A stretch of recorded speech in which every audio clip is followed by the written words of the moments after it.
Mon Seigneur et mon Dieu, je crois fermement que tu es ici, que tu me vois, que tu m'entends. Je t'adore avec profonde révérence.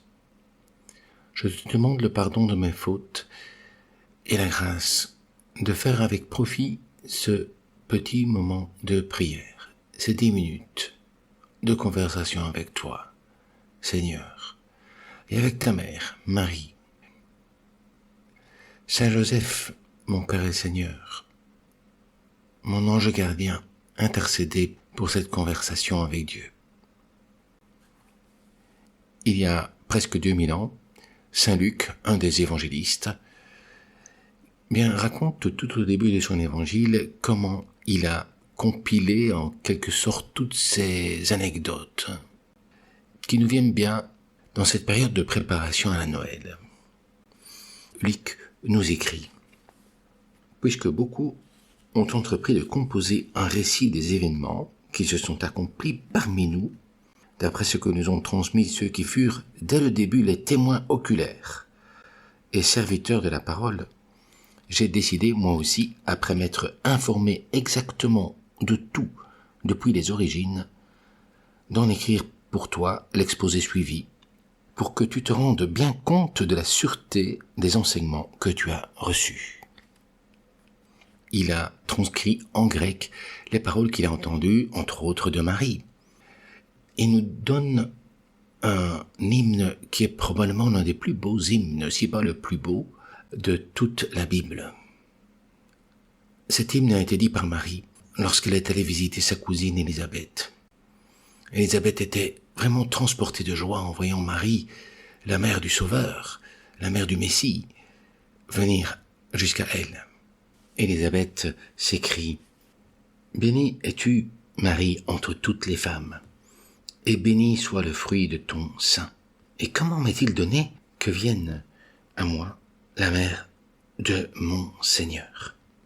Ça me fait penser à un événement qui est arrivé il y a 3000 ans, lorsque David a apporté l'arche d'alliance, dans laquelle se trouvait comme la puissance de Dieu, dans une maison pas loin de Jérusalem, la maison d'un certain homme qui s'appelait Oved-Édom.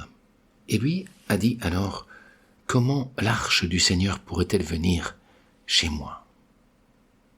Il était transporté de joie lorsque David, avec l'arche d'alliance, s'est présenté là-bas pour placer l'arche de Dieu dans sa maison, chez lui. Ça ne te fait pas penser à l'Eucharistie? Ça ne te fait pas penser à la présence de Dieu à nos côtés, aujourd'hui, dans nos églises, mais aussi dans notre vie, dans les sacrements, dans l'Esprit qui vit en nous, dans tout homme, puisque Jésus a dit que tout ce que vous faites au plus petit d'entre les miens, en bien ou en mal, c'est à moi que vous le faites. Mais la joie ici est encore plus grande, celle d'Élisabeth. Élisabeth et Zacharie sont les seuls avec lesquels Marie peut, à ce moment-là, partager sa joie. Et elle éclate de joie.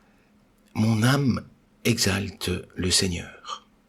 Mon esprit s'est réjoui en Dieu mon Sauveur, parce qu'il a jeté les yeux sur la bassesse de sa servante. Car voici désormais que toutes les générations me diront bienheureuse, parce que le Tout-Puissant a fait pour moi de grandes choses. Cet hymne, le Magnificat, a été dit par Marie. Marie, c'est le fruit de ta prière et de ta louange à Dieu après avoir reçu de l'Esprit Saint l'incarnation de ton Fils Jésus. Ton âme s'épanche comme dans une méditation. Rien de plus doux, de plus calme et de plus pieux que ce cantique.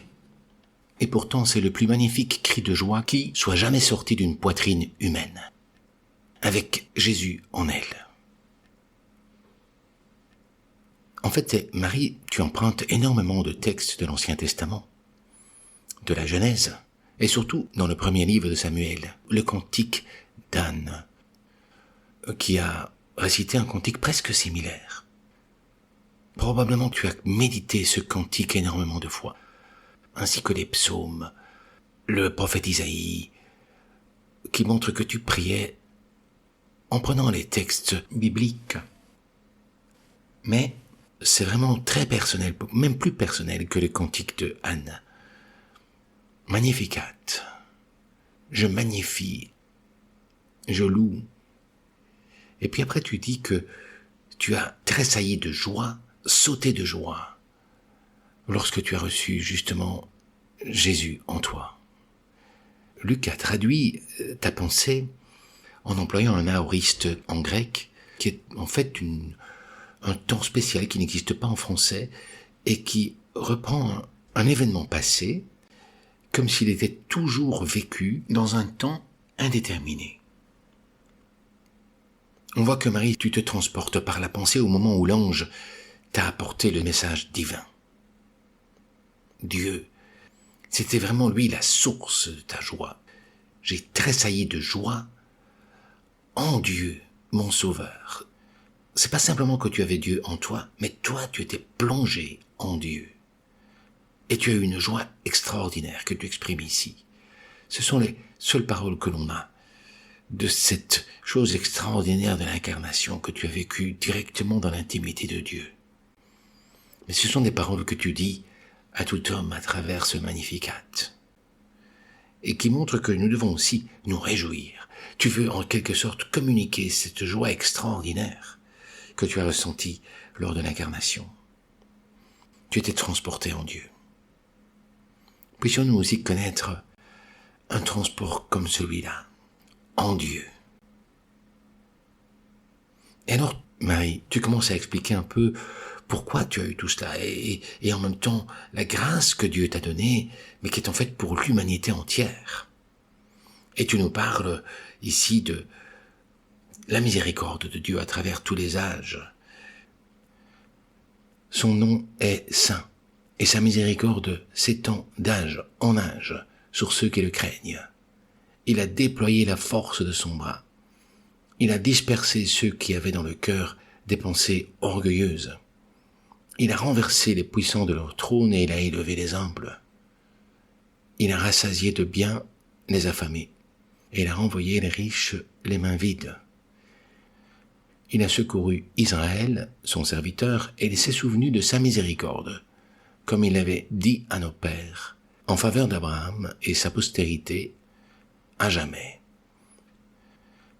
Marie, tu nous parles de ce qu'il, finalement, il porte son regard, il jette son regard sur le pauvre, sur la personne qui se trouve dans le besoin, sur les petits, les faibles. Et nous sommes tous faibles, Marie. En fait, nous croyons fort, mais en réalité, nous sommes tous faibles. Nous avons tous besoin de la grâce de ton Fils, Marie. Jésus, merci. Merci parce que tu as voulu venir dans le sein de cette Vierge, cette créature extraordinaire qu'est Marie. Tu t'es préparé, là, dans Marie, une arche d'alliance. Tu t'es préparé une première venue dans ce monde, incognito, faible, petit, pour nous montrer que tu aimes, justement, les petits, les humbles, les pauvres. Et nous sommes tous dans le besoin, Seigneur.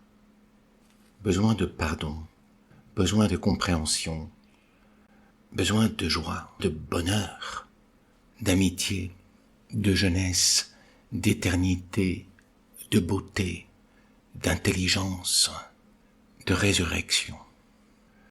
Besoin de vie, besoin d'amour, besoin de toi, Jésus, et de ton Père. Je te remercie, Seigneur, des bonnes résolutions, des actes d'amour et des inspirations que tu m'as communiquées dans cette méditation. Je te demande la grâce de les mettre en pratique et de prier comme Marie, ta mère, qui intercède pour nous, comme aussi Joseph et mon ange gardien.